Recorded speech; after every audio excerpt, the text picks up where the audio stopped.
The quote of the day says, "The only thing more exhausting than having a mental illness is pretending like you don't." Welcome to I Testify Conversation Station, available on Spotify, Apple, Google podcast platforms. Today's topic is mental health. The Ontario chapter of the Canadian Mental Health Association statistics says currently more than 6.7 million people are living with a mental health condition. Approximately 28% of those people aged 20 to 29 experience mental illness in a given year. The suicide accounts for 24% of all deaths among 15 to 24-year-olds and 16% among 25 to 44-year-olds. The mortality rate due to suicide among men is 4 times greater than women.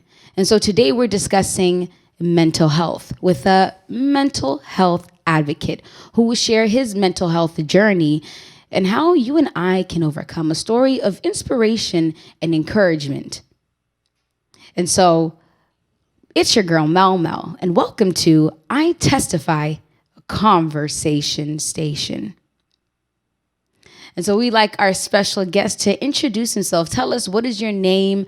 Tell us about, what you do, who you are, and why you are a mental health advocate. So firstly, thank you, Mel, for having me on, and the production team and everyone else involved. It's really cool to be part of this. So yeah, my name is Matthew Ravida, and my 9 to 5 is I actually work for the Bank of Montreal in the finance realm. But with that, I've been a mental health advocate ever since my own battle with depression back in 2008, so 12 years ago. My brother suddenly passed away when I was 18 at a tragic death.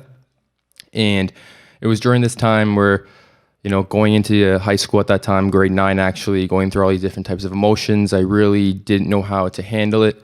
And at that time, it was what was being told as like a young boy and a male is, being manly about things and kind of not showing emotion and just, be the strong one, help your parents get through it. They just lost a child, which are all things I kind of just accepted. Right. Because, like my parents just lost a child, right? Like their firstborn child. So I just wanted to be a strong rock for them. And that's how I've always been. But it was like months kind of down the line, around December, which was his first birthday and of course first Christmas without him, I just had a really severe battle of just darkness and didn't know what I was feeling. And my depression at this time was, now that I know that it's depression, right, was coming into its own, and I didn't know how to articulate these feelings. My parents just lost a child, and how was I supposed to tell them that I was struggling, that their second child was struggling, and thinking of things like actually taking my own life? Mm-hmm. And I'll never forget a few days around Christmas time, I actually attempted to take my own life by going to my room and actually just going through with this image in my head of like I couldn't deal with life anymore. I felt like my big brother, my inspiration, someone who was so close to me. So how was I supposed to go on with life? I didn't have a big brother to, show me how to play sports or, how to pass a class in grade 9, things like that. So right, that battle was just so severe for me internally that I didn't know what to do. I felt that taking my own life at that time was actually what was the best answer. And those ripple effects and going into hospital and kind of the after effects of actually seeing the outcry of support kind of led me to the advocacy role that, we can kind of get in a bit further, in discussion with that. Wow. What a story. And I mean, a lot of people share the same sentiments, even the same journey where, there's something that they go through. I mean, I don't know much about mental health, but this is why you're here today, to kind of help us be educated on it. There are communities like the Black community where there's a stigma, there's a lack of education, I would like to say, about such things. But the one thing, hearing different stories that, I can see the similarities is they experience something that causes them to crash emotionally, whether it's a death or whether it's abuse or a trauma of some sort.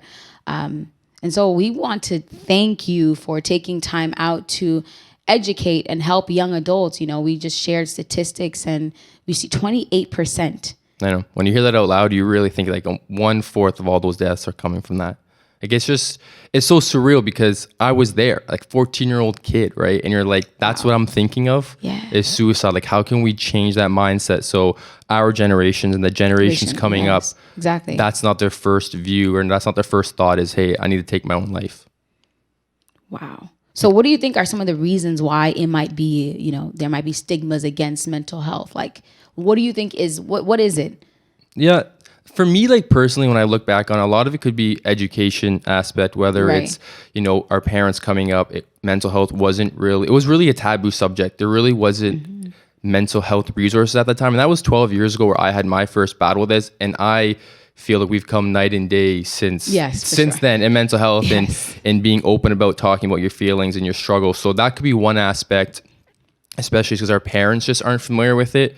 You know, I remember doing these different events that I've been going through by advocating for mental health, and I'm talking to executives within finance world saying that they still deter any emotional issues from their kids to their wife. And to me, that's like, you know, you're a father and it's in 2019 at the time when I had this event, and you're still afraid to talk to your kids about, you know, emotional issues that they're having, which is, you know, a gap that we still need to bridge. And we know, nature versus nurture arguments. If I'm growing up and I'm seeing this, you're essentially telling me that it's not okay to talk about my feelings. I have to go to mom to talk about my feelings.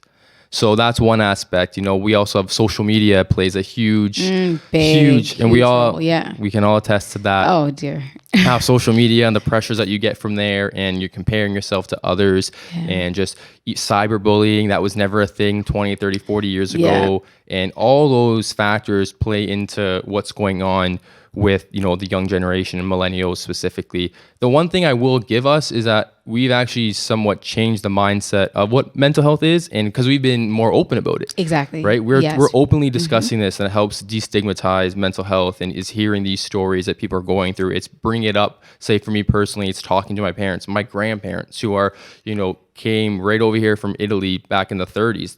They had no idea what mental health was back then. It was, oh, you're not feeling good today? Okay, just get up and go to work. That's all it was, right? Get on the farm, go to work, go to the factory. You're good to go. That was it, right? So when they're hearing me struggling, they're like, what's could go on? What's wrong with your life that this is happening? So that could be some of the factors that could be, you know, affecting millennials right now. Yeah, and all these stigmas like put a barrier in terms of even trying to find treatment and diagnosis for it, you know? And you mentioned a good point there where like the generation before us didn't, you know, they overlooked those things. Like, you know, just go, or you get a spanking, you know, get your mind right. You know, you acting up. Yeah, you know what it was. And it's nice to have platforms where we can have such real conversations and for people to share their stories. Some people don't even know that they have a mental health condition. And that's something that we're going to kind of get into today is, how do you know you are suffering with a mental illness? What are some triggers? What are some signs? You know, what, at least for you, you know? So for me, it was definitely just being more lethargic, being more sad, and for reasons I could not explain. Things that really brought me joy, like when I was in high school, a lot of that was basketball or seeing my friends and just simply going outside, playing sports on the street, things like that. Like they weren't bringing me joy. It was that my mom and dad were like, hey, Matt, like I know you're going through some stuff, but you need to get outside. And it's like those little cues that were happening, I was able to pick up on and just realize that, well, like, okay, something's wrong with me. But I still didn't want to talk about it. I wasn't comfortable talking about it. But stuff like that. And also even too, from the other side of it is, if you're a friend or a family member, if you're recognizing that your friends and your family, small anomalies are different, right? That they aren't texting you back as fast what they used to be. And unfortunately in 2020, most of us are texting, right? So we pick up on how our friends and our family are, right? Or they're not coming over as often as they used to. And they're being, you know, they're not being receptive to you asking how they're doing. Because we all know it's, hey, how are you doing? Oh, I'm doing good. No, it's like, how are you really doing? And that's such a cliche statement that we're seeing nowadays, but it's really getting someone to see that you're actually struggling, is that you have to pick up on those little cues, because internally we're crying for help, and we want someone to recognize that I'm suffering. But sometimes I don't have the courage to show that vulnerability that I actually am suffering. So if you ask those extra questions, things like that, maybe that could be that one day where that person feels like opening up to you. And that's true. A lot of people don't, because, you know, I've heard stories where people like, you know, commit suicide. And the biggest question is, why didn't you tell us? Yeah. Even like the people closest to them, you know, wife or whatever it is, children, why didn't you tell us? And like you're saying, it's hard. Mm-hmm. You're crying for help, but you don't know how to. I remember texting a friend a few weeks ago and I said, how are you doing? And he was like, actually, I'm doing okay. Like, things have been good this week. And I'm like, the word actually made me think this guy was suffering. And I wasn't able to see. And like you're saying, so we have to be more aware of, especially in this time with the rise of mental illness, we have to be aware and be conscious of, like you said, a change in consistency, maybe the texting, maybe the coming out and talking to friends, because we're so wrapped up in ourselves. Like, I'm good, I'm going through this, I don't really care. But take the time out, like Matt said, to really just see the changes. And that can mean like a trigger or some type of sign that somebody's going through something. And it's also like acknowledging that it's okay to not be okay. And just knowing that we're all going to go through bad days, right? Because on the surface, and we might be showing that we're doing fine, everything's okay, and we have that one bad day. Well, someone for like me who's been through the mental health ways and has its highs and has its lows, I've been able to create mechanisms and tools that help me get on or move through those bad days, right? But not everyone might have that. And it's to understand that it's okay, like I said, to not be okay, and that these bad days exist. Like, it's not going to be roses and butterflies 24/7. Exactly. And whether it's your bad day and my bad day, it's a unique thing, but we're still going to have those bad days. So it's how can we come together to acknowledge and destigmatize that it's okay to talk about those bad days. Like, why are we so able, and why are we so fine to talk about I got a promotion, or I have a new significant other, right. or I just got this new PlayStation 5 that's going on right now, right? So stuff like that. But that's okay to do, and we have no problem. But soon as we start talking about our bad days or those ideas creep up, we are too hesitant to do it. And that's what we still need to work on, because no one's perfect, right? We're all going to go through these things. I think we need to find the balance between, it's true. If you meditate or focus too much on the bad, you end up living the bad. But at the same time, it's okay to feel. And I think the stigma with, the generations prior to us not really understanding this whole mental health thing, they kind of put us into a pattern of, when bad things or when bad feelings come, ignore them. We're not saying we're going to focus on them. What we're saying is, let me accept it. Let me cry if I want to cry. Let me feel sad if I want to sad. You will feel, that's part of the human nature, is we must feel, but feelings shouldn't dictate or determine our actions and what we're not or going to do or do. You know what I mean? Yeah, 100%. I mean, it's like sadness and crying are emotions. Yeah. So we can't just being, say, grade 3, grade 4, learning what happy, sad, excitement is, and just say, okay, when I'm sad, I shouldn't talk about that. I should just brush that under the rug and just continue on with my day. But when I'm happy, I get a gold star, right? Like, so we're reinforcing that positivity is the only thing that we should be striving for when there's going to be negativity that comes up in our life. And it's how do we deal with that, and how do we come together so that when this negativity does come up in our lives, that I'm able to put myself in a position that I can still get through that day and not let it ruin my day. Because what mental health is, when you have one bad day and you let it take over, then it becomes 2 days, 3 days, a week, a month, 2 months of just darkness, and you just don't know what to do. And trying to dig yourself out of a month or two of darkness versus 1 or 2 days is a vast difference. So tell us about, like, what does a bad day look like to you, and what are the mechanisms and things that you do to kind of keep yourself going? Yeah, when you're battling with mental. It's funny you said that, because I actually posted like an Instagram video like a week ago, telling people that, hey, I just had a bad day. I felt like calling my boss, who's very supportive. I'm lucky to be in an organization that actually is very supportive of my mental health and my advocacy work that I do inside BMO and outside of BMO. But I was having a terrible day, and I couldn't tell you, Mel, why. And that's honestly part of the problem with mental health. Sometimes you don't know why you're having these issues or what's happening. Yeah. And I just felt like calling my boss, that's it, I'm done for the day. Let me just, cool off, and that's it. But then what I've learned is, for me, it's go outside, go for a walk 5-10 minutes, or go take a warm shower for 5-10 minutes. I just let my head clear. I get away from what I'm doing.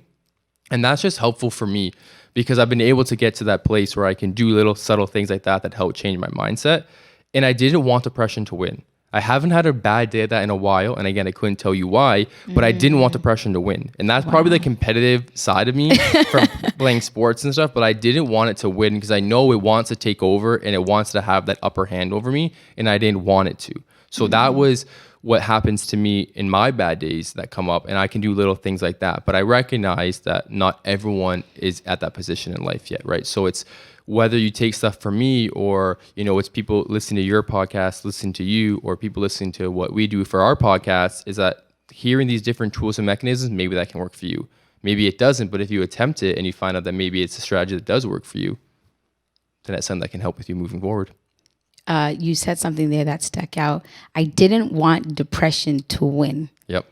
People don't realize that mental health is like, it's a battle of the mind. It's like one side is pulling, the other side is pulling. And you determine who wins. Yep.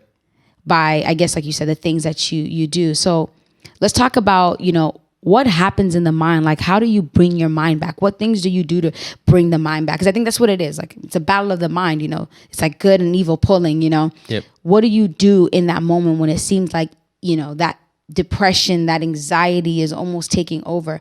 Like, do you you said you take walks. So one definitely is like taking walks, taking those warm showers. For me, it was always like working out, kind of releasing that. And because I just love talking, it's literally becoming reaching out to people and just saying, this is how I'm feeling. Mm-hmm. But to keep that in perspective in mind is that I've owned what I am. And sometimes that can be good and a bad thing, but people see as like me as a mental health advocate, this is like, that's who Matt is, right? Right. But in that, I have no fear of judgment anymore.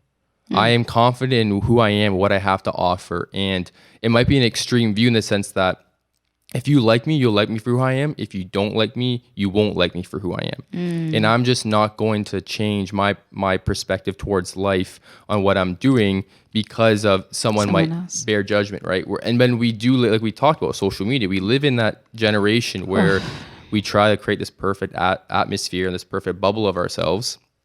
And then if I don't live up to that, then I'm scared someone's going to judge me and that someone's not going to like me for who I am, right? So I also acknowledge that I can get past that. So that's part of how I'm able to just, hey, so-and-so, I'm not feeling good today. Do you want to jump on a call?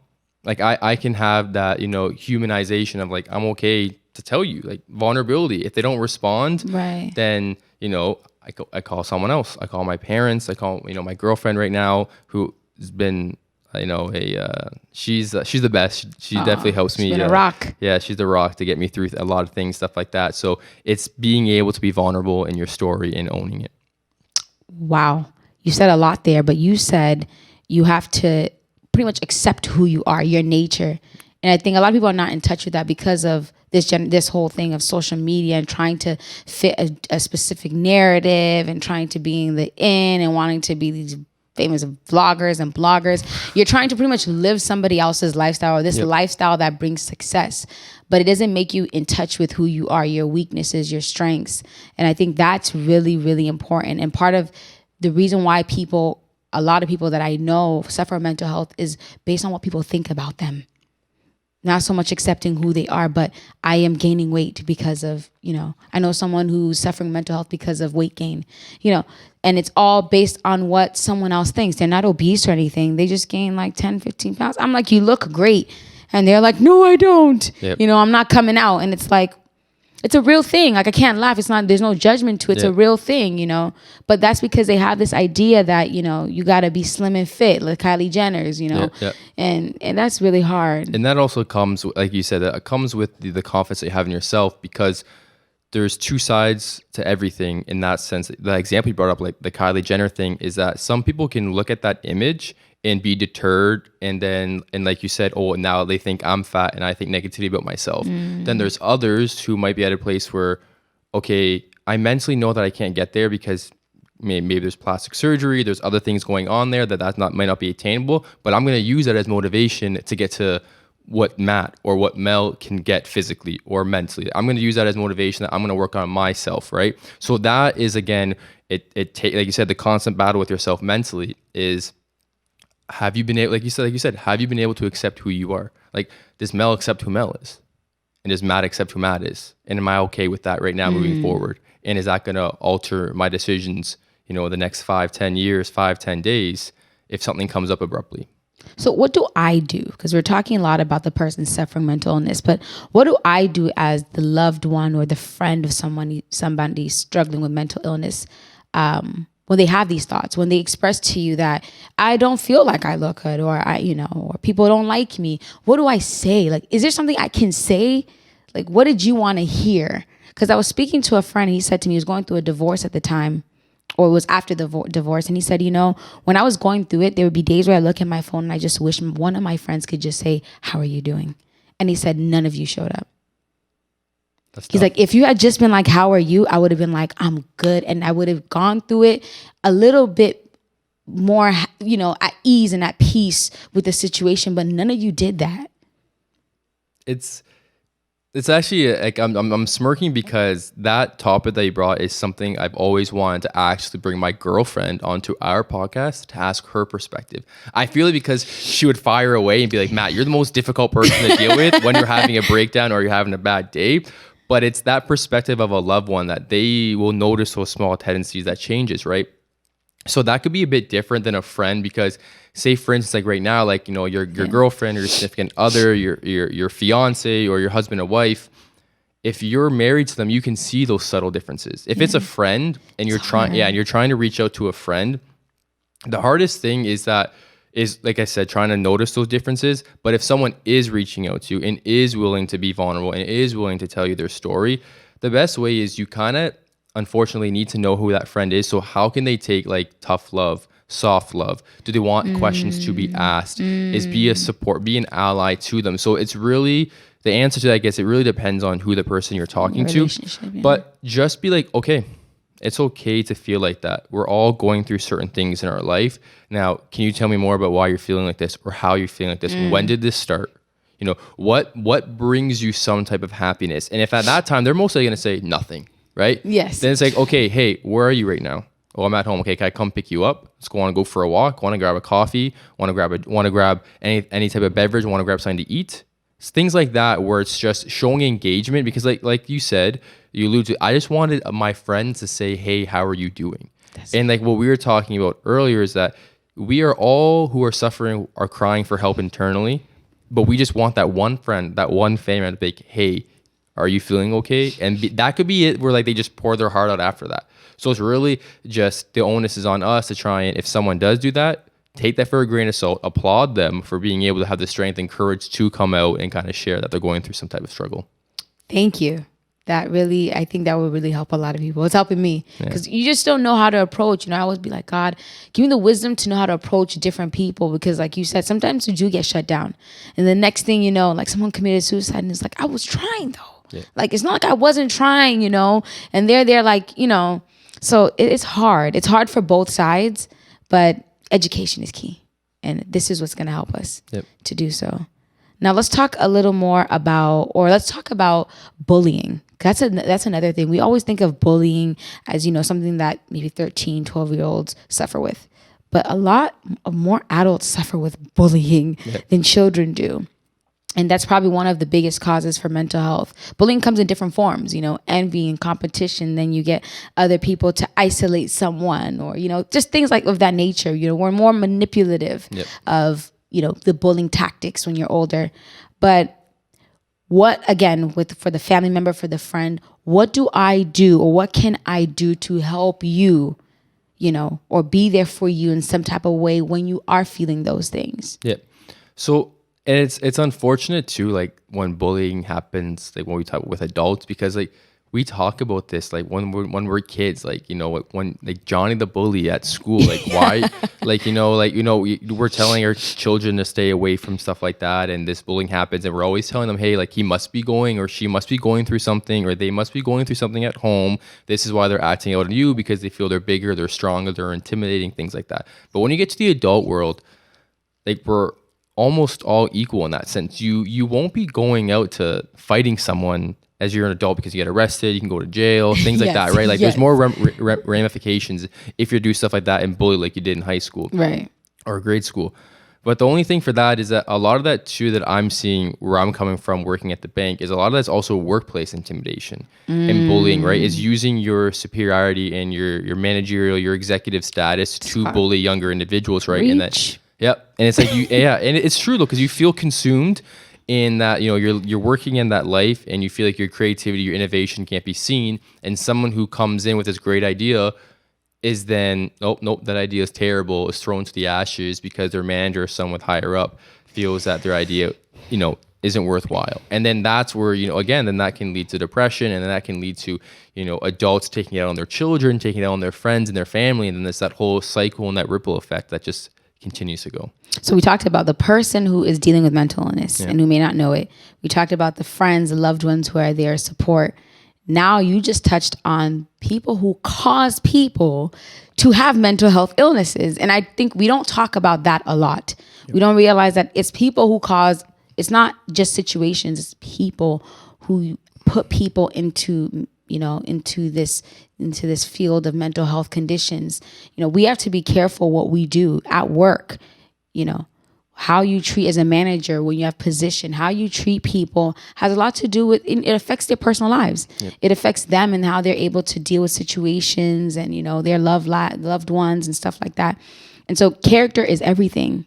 Your character, we don't realize how far your character, the influence of your character can go.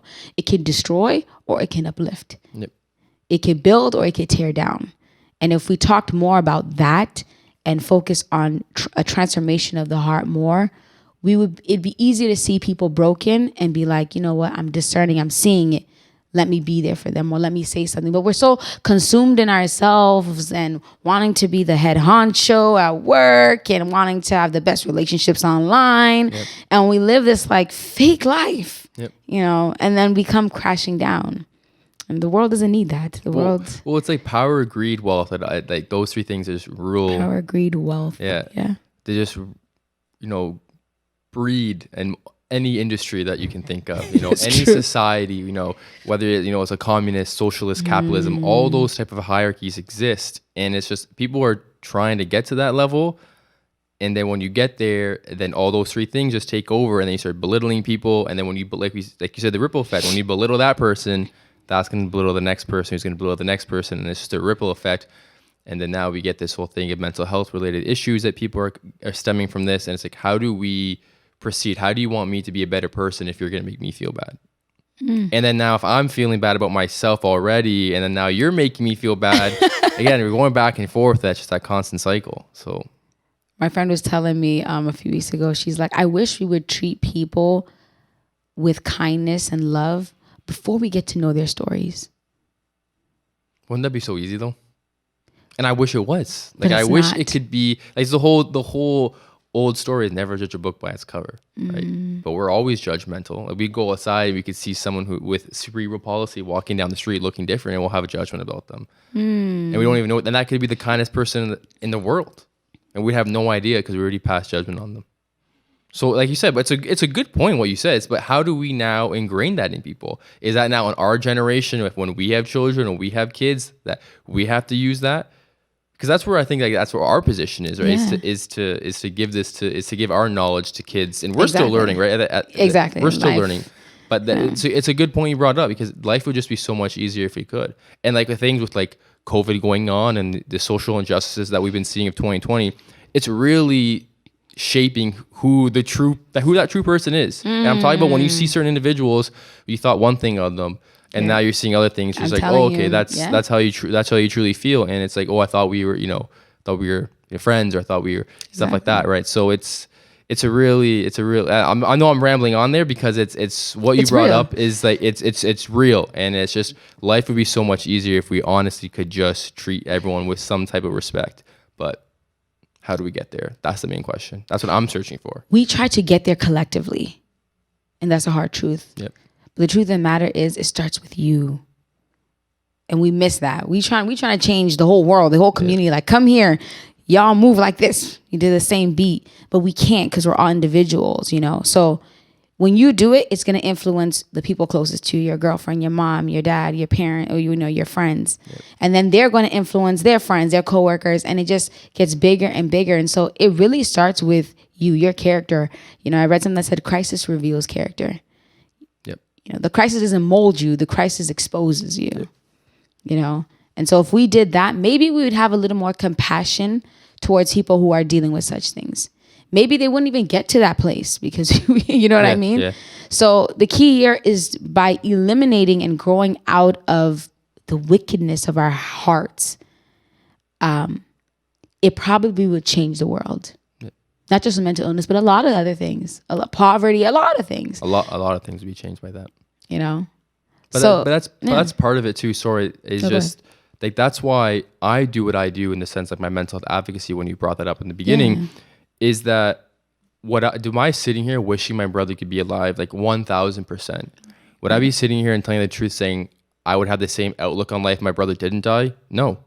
Like my life wouldn't be the same if he didn't die. I wouldn't have the same empathy, sympathy for certain situations in life if my brother didn't die. And I hate saying the silver lining of my brother's death. It's not more or less that. It's more or less who I've become as an individual, who I've become as a man since that's happened, has allowed me to just share my story, be an advocate, inspire other kids out there who, you know, have been depressed, you know, attempted to take their own lives, and, you know, have a non-visible disability, things like that. And see that, okay, you can have all those things and still somewhat gain success. And success is different for everyone. Exactly. Like success could just be, you know, going to school, graduating, getting a job, like getting married. Success, doing your best. Exactly. Doing your best every day. Getting up and making your bed could be success for some people. That's not what we're here to compare. It's more or less that going through those certain things in life, going through trauma, like you said, going through crisis, and now still going out and being successful to that person.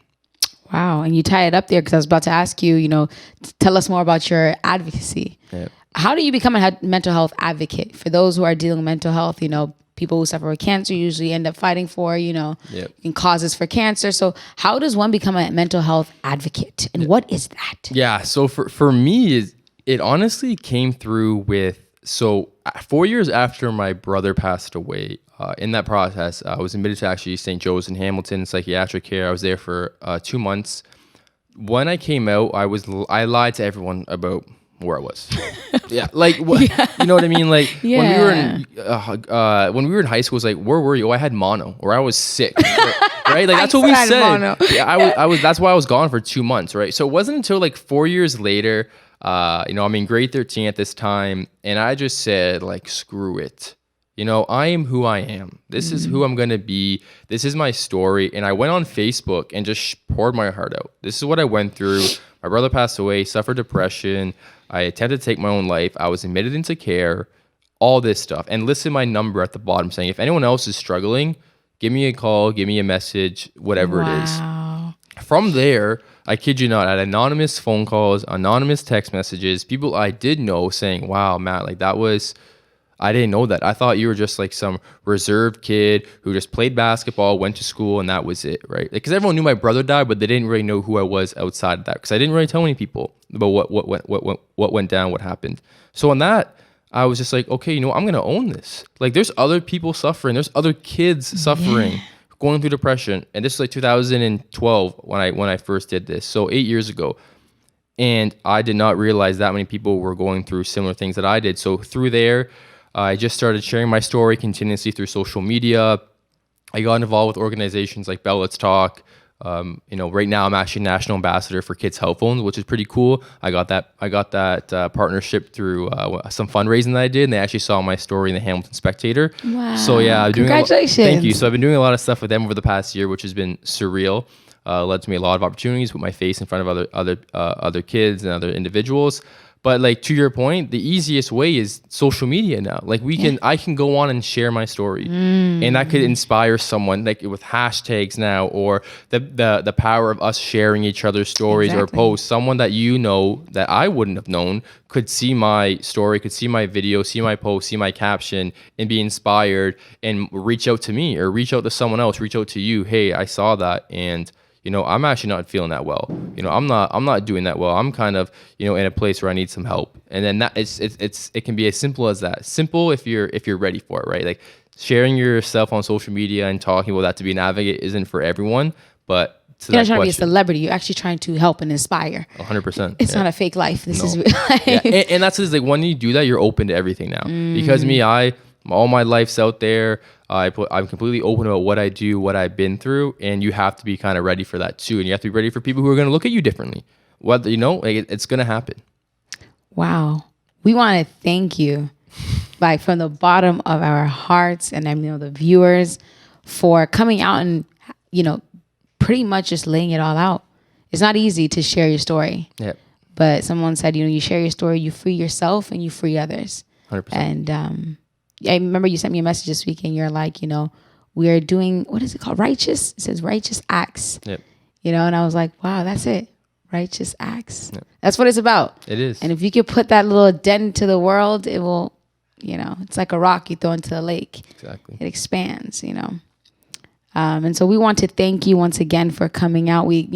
Your story is encouraging, and I hope it can uplift someone, millennials, children. Hopefully we can get that percentage of suicide down. And that's the key here, is to free others from the bondage, the slavery, the prison of darkness. Yep. No, and again, thank you. Thank you to everyone. I mean, I really appreciate it. And that's one thing too, before I start rambling again, is that that word appreciation. That word appreciation is huge. It means a lot to me, because I really, when things are stripped from your life, that you really appreciate the little things. So for you guys taking the time to be here, set up things, and take the time out of your guys' busy day, it's something that I appreciate. And again, I'm honored and privileged to be on here. Thank you so much. God is good. And so we're going to leave you with John 14, verse 22. And Jesus says, "Peace I leave with you. My peace I give you. I do not give to you as the world gives. Do not let your hearts be troubled, and do not be afraid." Those are Jesus' words to you today. He is peace. He gives peace. He gives what money cannot buy. You can't get it in the store. You can't pick it up. You can't work for it. But he says, if you abide in me, if you believe in me, if you just believe, have confidence in me, I will give it to you. And you won't be troubled. You will go through the storm, but you will have peace in the storm. There are many Bible characters who suffered with mental illnesses. Elijah, extreme depression out of fear. You have Jonah, fear and guilt. All these things, but yet in the end, they were victorious. And so if Matt can do it, if Elijah can do it, if Christ did it, you sure can do it. And so it's your girl Mel, and you're watching I Testify, a conversation station. This is I Testify, and you're listening to the Conversation Station.